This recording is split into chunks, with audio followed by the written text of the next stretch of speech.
when I met you there, we went for a walk at one point and we talked, and I sort of told you about this big kind of pop experience I had, and then, but that also Pete had sort of made this resurgence, this character sort of coming back, and as I listened to what you're sharing today, I resonated a lot with just my own journey of like kind of a lot of the things that you said of just using this non-duality or seeking out the mystical experience basically as a means of unconscious avoidance on my part, still just trying to make the pain stop, the pain of living this human life, what it can feel like sometimes.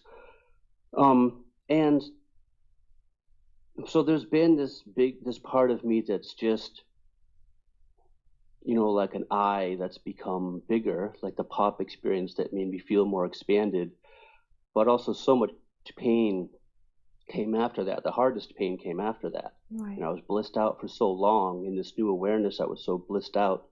Everything was brighter. Everything felt available to my consciousness. I could be or not be. It was just wild. But currently what I guess I'm looking for a little either clarification or just seeing if, I don't know, maybe I just want to connect. Maybe I just want to join, or maybe I just want to feel that I'm helping myself as best I can. But I had cancer about 4 years ago. I'm so sorry and to hear since, that. Thank you. And that was a pretty tough experience. But I handled it okay. But what's happened is that in the 4 years since, it's been much more difficult than the cancer experience itself. And I don't know if it was the chemotherapy or treatments or um, I don't need to know necessarily. I don't know if I will ever can I know. just let me ask you, you've experienced a lot more pain since the treatment and since recovering from cancer. Very much so. Yeah, every day I'm fatigued and have a slew of symptoms that the doctors don't say anything about. Yeah, nothing tests. My blood doesn't look bad. So what I'm experiencing, I've been going deeper and deeper into total acceptance and surrender, and using that sort of surrender to God, surrender to life, surrender to what is, surrender to the moment, as well as really consciously amplifying my gratitude in a real way of just how grateful I am that I can still walk, I can still hear, I can still see, and not in a trite way, in a truly heartful way. Like I really am grateful that I have friends and family who love me and can help me sometimes. But this sticking point that feels lonely to me, I guess, is why I'm speaking to you now, because it's the sticky point in the mind about that middle way, and just looking, is there a way for me to ease my experience more? Is it about continuing to surrender as I have been, or is there some activation that I've maybe am blocking from the human Pete to let him express himself? There's still basically the same kind of thing that was going on before the so-called pop. Yeah. It's still a similar, and when I say pop, I want to be clear. I'm not saying I'm enlightened. I don't, I would never make any, I just had an experience, right? I had a mystical experience. So, which changed me, but. Yeah, same here. Like that's how I would say it. Like, I don't call myself enlightened, but I had this pop and it profoundly changed me. Yeah. Yeah. Yes. And so I would have some things to say on that, but did you finish everything you wanted to express? Didn't mean to interrupt you. I'm sorry, you're a little bit quiet. I am? I didn't hear that last part. Yeah, sorry about that. I do have some things to express on what you said and some questions to ask. Can you hear me okay? That's better, thanks. Yeah, go ahead. There's a few different things that I would go through. There is on my website a physician a doctor who specializes in nutrition, and it might be helpful because you're American and you might have healthcare that can do this, is having an appointment with her and getting her to look over your blood as well. Like, she does a lot more detailed analysis of it, and she's also very alternative, and she's on my website, and you can find her name, Dr. Siegel, I think her name is, and I've just heard so many great things about her after when people have had like serious illnesses or illnesses of things that might be missing, and she might be able to help you in some way. And she does it in all types. She actually does alternative medicine, and she also does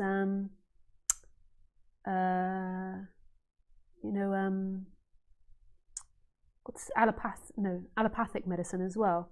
So she's skilled in all areas. Like she uses combinations. She's not just like one or the other. Okay, great. So she's just, if you have the medical insurance in America, she might be helpful for you to look into. That's just one thing. But the other thing, there could be so many different things that's happening in your body. Like, so you've had a big trauma after having cancer. Like, I mean, I don't know actually if you've had a trauma, but I would suspect that a lot of people that have had something like cancer will have gone through a trauma. And so there might be trauma in your body that it might, yeah?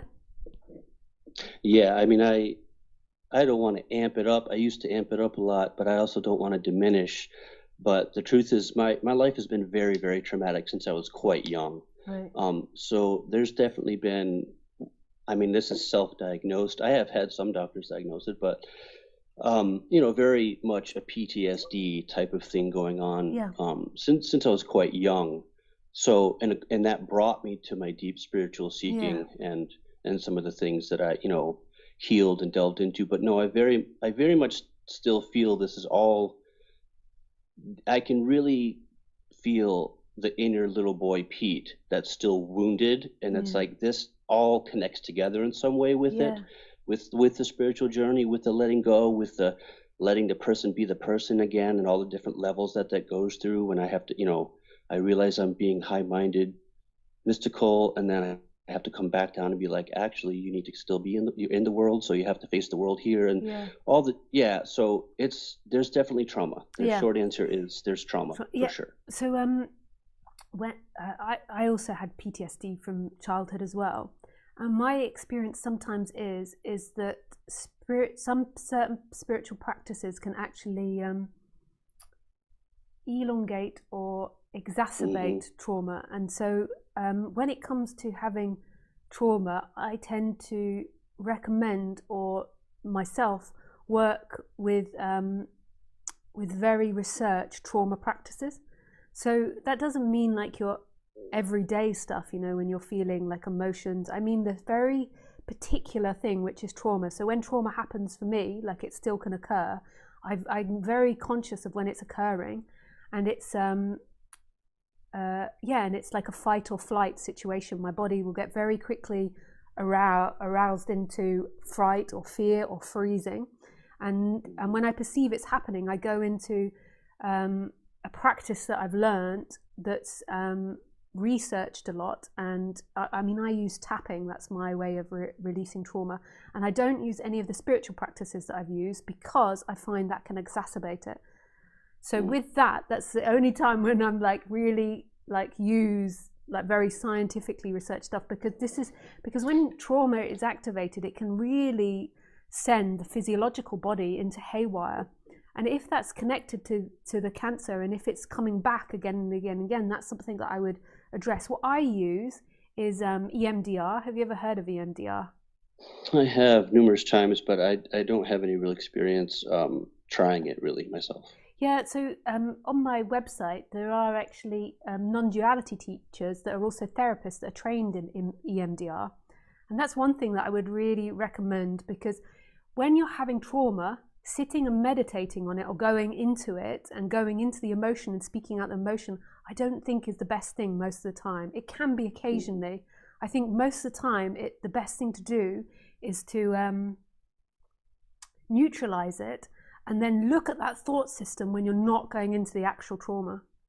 So that's one thing I would recommend. I would also recommend maybe the blood test. That's it. And I'm out. Got nothing else. Okay. Yeah, thank you. I don't know how you feel about that, or how that makes you feel. Well, yeah, I'll just tell you what just happened is, just towards the end of your speaking, I started to fade. My presence started to fade a little bit, and I realized I had to catch back up with what you were saying, because I went into my mind a bit. But what I noticed what was happening, and this is a pattern that I've witnessed in myself a lot. As soon as I start to hear about things that sound like simple, like go do this doctor, go to this, or try EMDR, I notice this reaction that comes up in the mind that's like it's like a push away. It's like I can really feel this deep sense in me that says that's not going to work for me. And when I notice it, it's this really old, old sort of heavy, weird feeling, and I can witness it and be like, man, this is what we want to heal, or that's what my mind thinks. The next thoughts I hear in my mind are like, that's what we're looking to heal. There's some part of you, there's some quarantined aspect of you that you've sort of is pushed off that says, I'm never going to be able to be helped. It's never going to be fixed all the way. There's always going to be the existential terror. There's always going to be so it's, yeah, I noticed that start to come a bit. Yeah, as I listened. Yeah, and I also can imagine that when you have had illness like cancer or something, people recommend things to you like crazy as well. So I can imagine it's also an element like, oh, for God's sake, like another one. So, and I totally understand that. But I don't really feel that with you right now. Yeah. Just to be clear, to express, like that's not really. Yeah. Yeah. But and I really hear that little part in you that says, I can't be healed the whole way.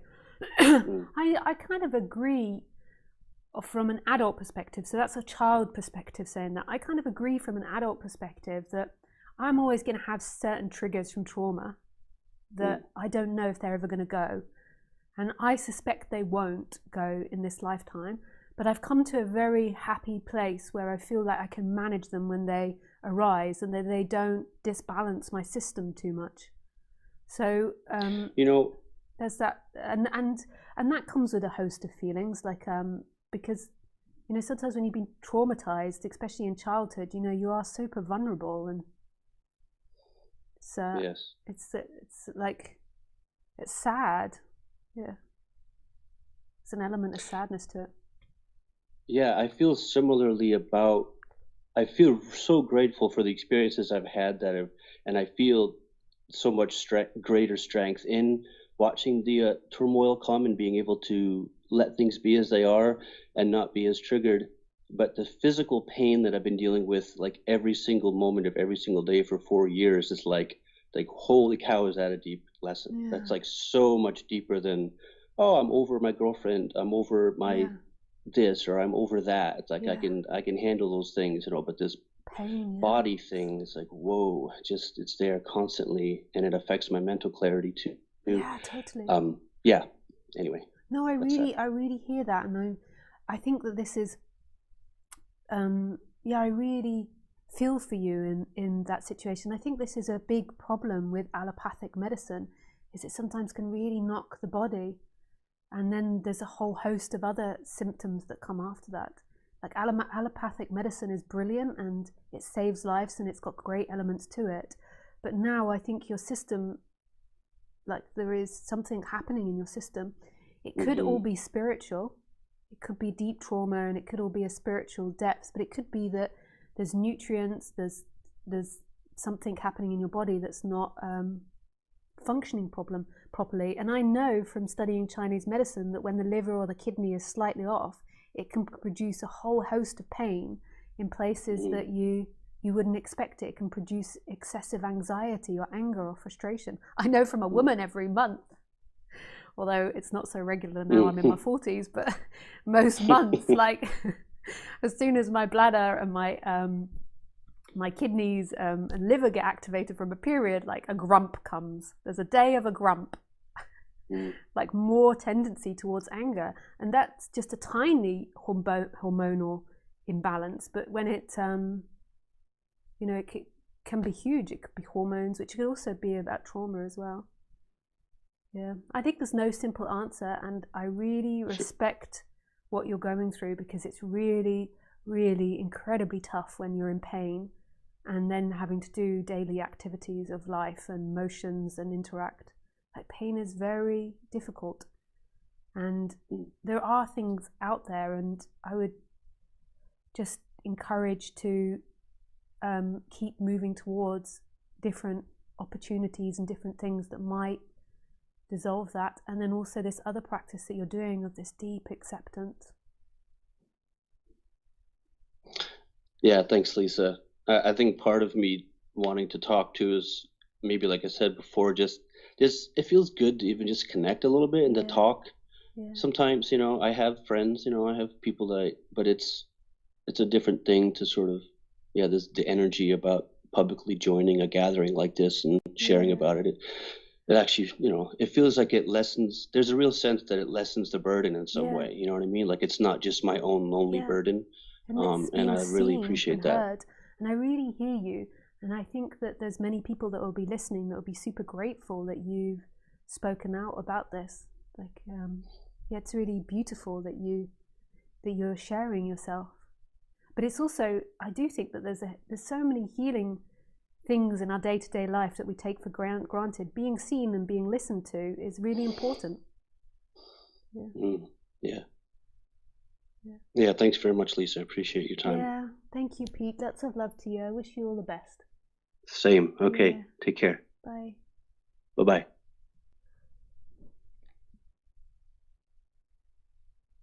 Yeah, I just want to send lots of love to anyone out there experiencing chronic or immense pain.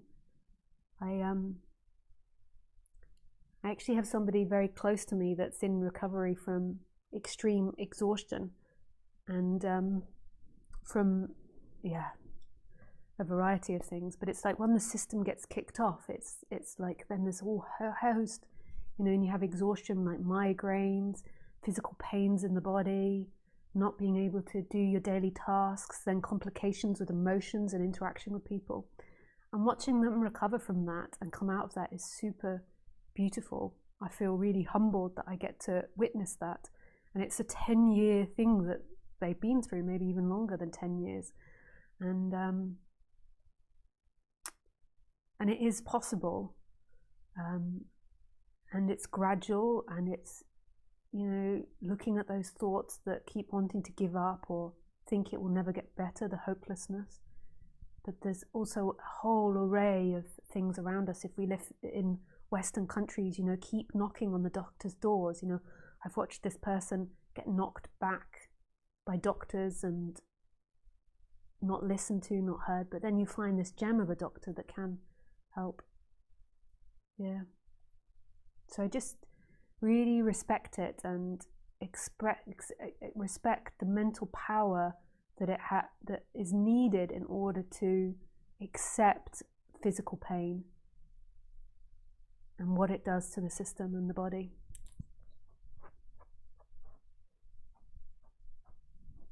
Yeah. And I'm sure there's lots of people out there in the audience. Yeah, I'm touched by that talk, Pete. Yeah, thank you for calling in.